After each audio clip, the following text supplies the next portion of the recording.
자, 일상에서 얘들아 색깔펜 들고 음식 조리 과정에다가 체크. 열 전달에 관한 열 전달 과학적 원리. 얘들아 원리라 그러면 보통 과정이 나온다고 생각하면 돼. 그럼 과정은 뭐야? 화살표로 정리를 잘 하셔야 돼. 자, 그러면 한번 같이 보자.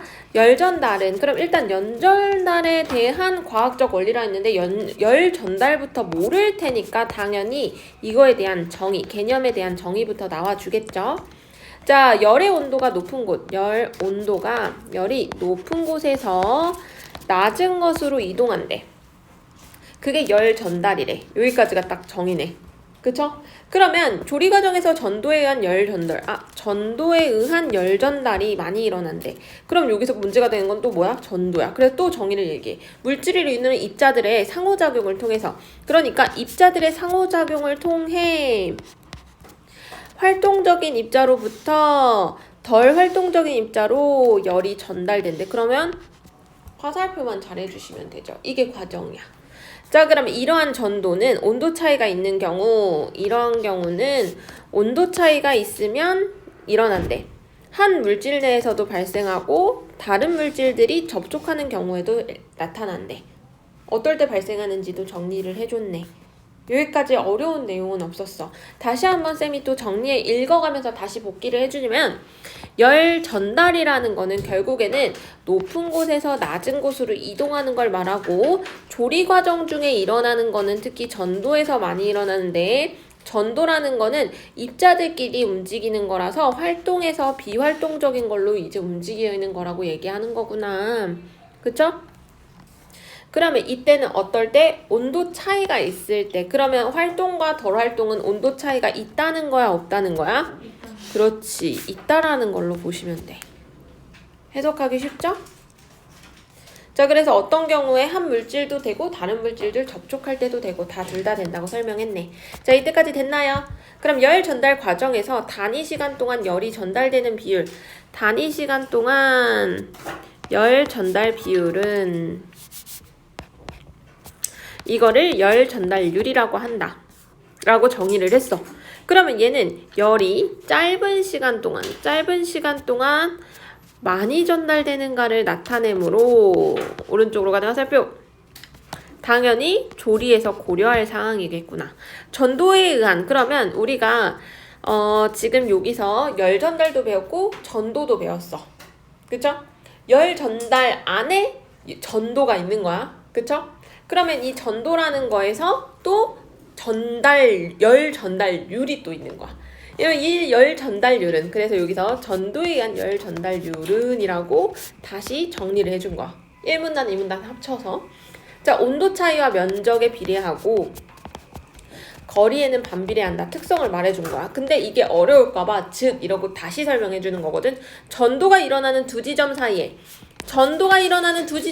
온도 차이가 커질수록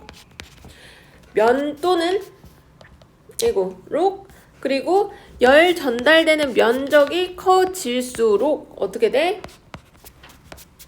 열 전달률은 높아진대.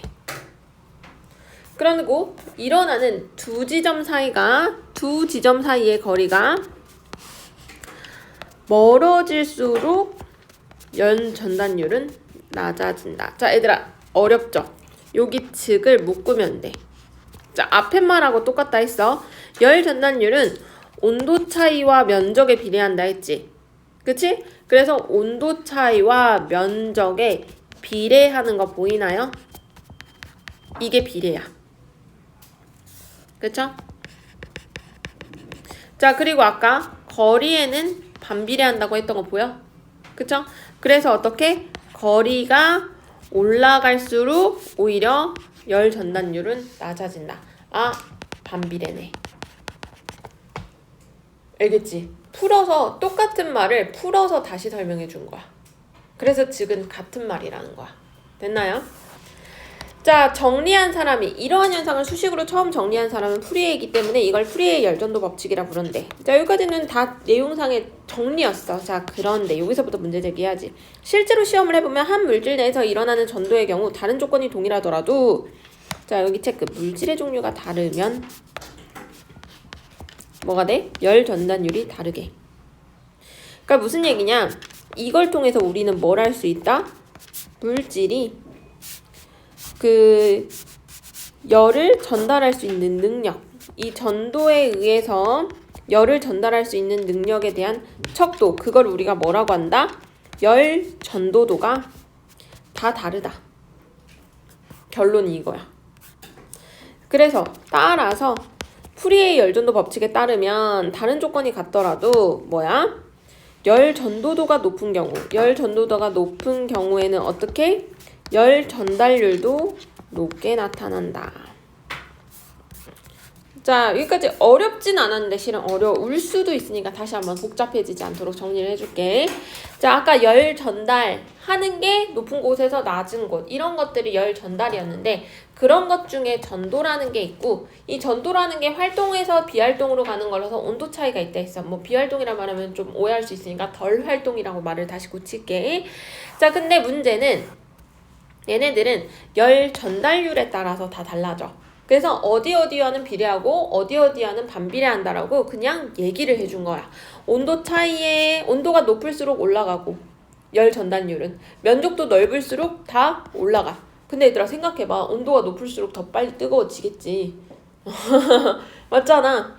그리고 멀어지면 오히려 너네 난로에서 멀어져 봐. 열 전달이 제대로 오니? 안 오지. 가까울수록 열 전달이 훨씬 잘 되지. 당연한 말이야. 그치? 이런 거를 우리가 이런 거를 법칙화한 게 프리에라고. 근데 문제가 되는 건 뭐야? 종류가 다르면 열 전달률이 달라지더라. 열 전달률이 달라진다. 열 전달률 다시 올라가 봐. 열 전달률은 어떤 거? 어떤 거에서 열 전달률 여기 정의.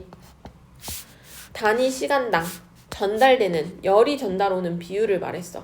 그치? 그러면 짧은 시간 안에 많은 열이 전달되는 건 열 전달률이 높은 거야, 낮은 거야? 높은 거지. 그치? 자, 근데 문제가 됐던 건 어떤 거? 종류가 다르면 조건이 다 똑같은데 다 다르더라. 열이 전달 오는 에너지의 양이 다 다르더라. 그래서 어떻게? 이 열 전도도라는 게 있는데 물질마다 그 열을 전달할 수 있는 능력치가 다 다르더라. 자, 그래서 어떻게? 다른 조건이 같더라도 열 전도도가 중요하네. 열 전도도가 높아야지만 열 전달률도 높아진다. 즉, 다시 정리를 하면 열 전도도와 열 전달률은 그렇지. 정리만 잘하시면 돼, 얘들아. 너네한테 과학적 상식을 요구하는 건 없어. 알겠죠? 국어시험이잖아. 자, 튀김의 조리 과정을 프리의 열전도 법칙으로 설명하면 다음과 같대. 그래서 튀김이라는 예시를 들어줄 거야, 구체적으로. 자, 식용유의 음식을 고려하지 않는다면, 그러니까 예외상을 배제한다는 얘기야. 이런 거 어렵게 생각하지만 예외적인 조건들을 다 배제시키는 거야, 이거는. 혹시나 이의제기할 수 있으니까. 튀김의 조리 과정은 주로 식용유와 튀김재료 간의 전도, 식용유와 튀김재료 간의 전도. 그러니까 이거를 물질로 취하네. 물질과 물질 간에, 서로 다른 물질 간에 열 전달을 통해서 파악될 수 있대. 일단 냄비를 먼저 가열하겠죠. 그래서 식용유의 온도를 높여놓는 거야. 그러면 식용유로부터 튀김재료로요. 이렇게 높여놓으면 식용유로부터 어디로 가? 식용유는 높은 온도야. 그러면 어떻게? 낮은 온도인 튀김으로 열 전달률이 올라가겠죠. 왜? 열 전달률은 뭐랑 비례해? 온도와 비례한다 했잖아. 기억나? 앞에서 했었어. 비례한다고. 기억나죠?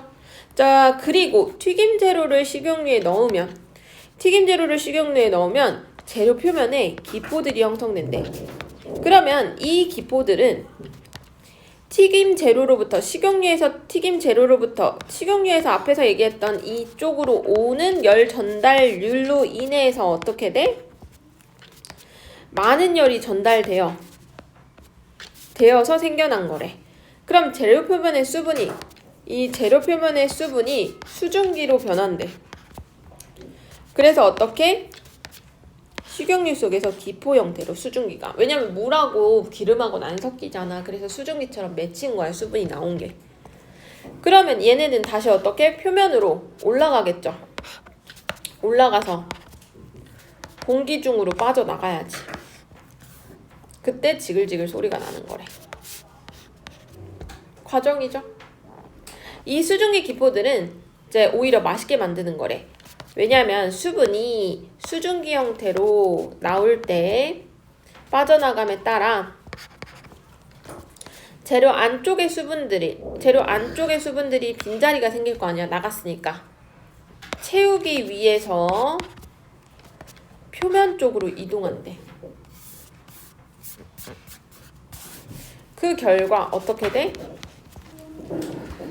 지속적으로 재료의 수분은 다 어떻게? 다 기포로 다시 변해. 이로 인해서 재료는 수분량이 줄어들면서 바삭한 식감을 지녀. 또한 튀김 재료의 표면의 기포들은 재료와 식용유 사이의 일종의 공기층 같은 것들이 역할을 해서 자, 식용유가 재료로 흡수되는 것을 막아준대. 그래서 어떻게? 튀김을 덜 기름지게. 그리고 기포들을 거쳐서 열 전달이 되는 거잖아. 어떻게? 타버리지 않게 해.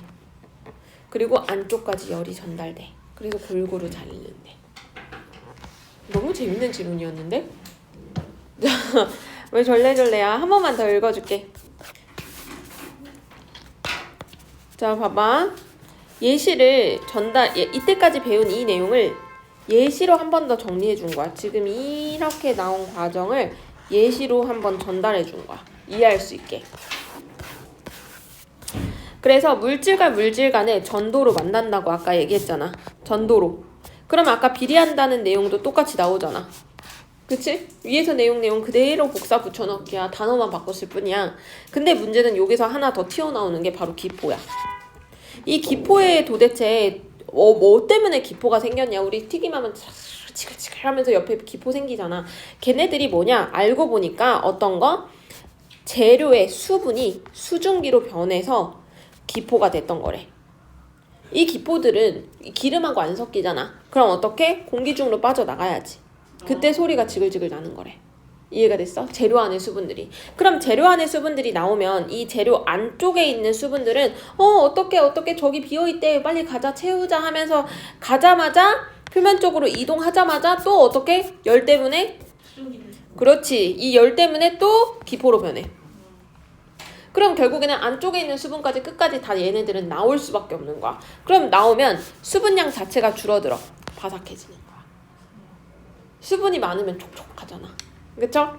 자, 그러니까 얘네들이 공기층 역할을 해줘서 오히려 이렇게 공기층이라고 하면 약간 이렇게 막아주는 거야. 투명한 막처럼 막아주니까 식용유 자체가 재료로 흡수되는 건 오히려 막아줘. 그러니까 어떻게? 덜 기름져. 하지만 바삭해. 그치?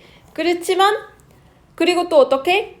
기포들이 열 전달을 해주니까 재료 표면이 타버리지 않아. 재료 표면은 안 타지만 기포들을 통해서 열이 조금 더 전달되는 거잖아. 한 단계가 더 있는 거야. 그러니까 어떻게? 안쪽까지 열이 잘 전달되는 거야. 이해됐어? 이해됐어? 이거 한 10번 읽으니까 이해됐어. 자주 읽어야 돼. 자꾸 읽어서 어려운 질문들 계속 부딪혀야 돼. 여기까지 이해됐죠? 이따가 요거 풀게 시킬 거